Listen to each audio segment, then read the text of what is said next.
In 2nd Nephi, chapter 9, the prophet Jacob is talking, and in verse 42, he's talking about Jesus Christ, and he's talking about people who approach the Lord, okay? And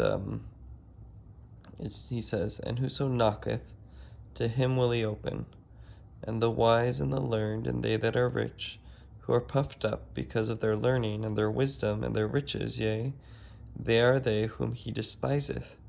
And save they shall cast these things away, and consider themselves fools before God, and come down in the depths of humility, he will not open unto them.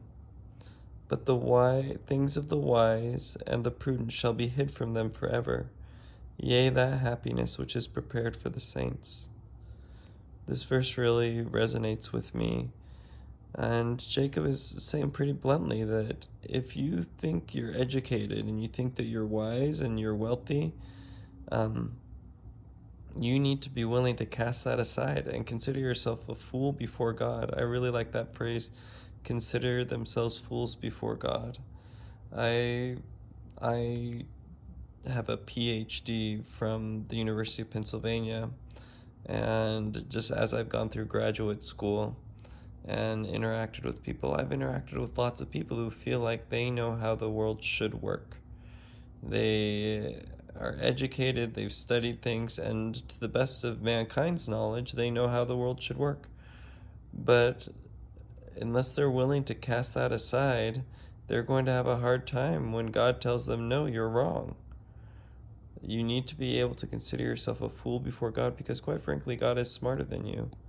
And this comes up lots of times in situations in history. This made me think of, there was a time where Joseph Smith received a revelation about war in the 1830s, and about how there was going to be a war and it was going to start in South Carolina, and it would have to do with the slave issue.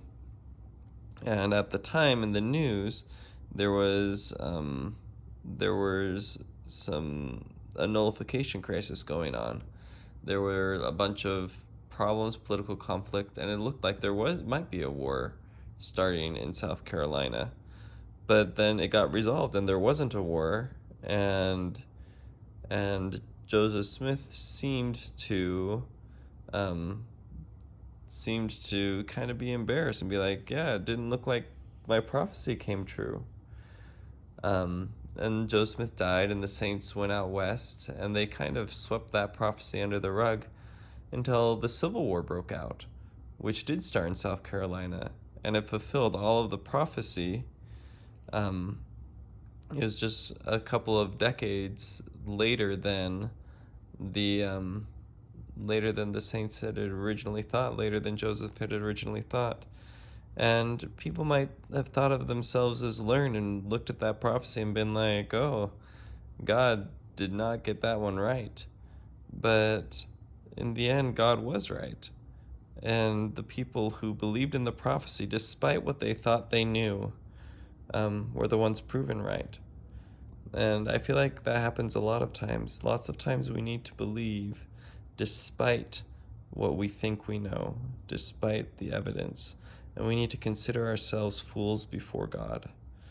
And I think that is really the crux of humility. That's really how we learn. That's really how God can bless us and really work with us, is if we're willing to say, you know what?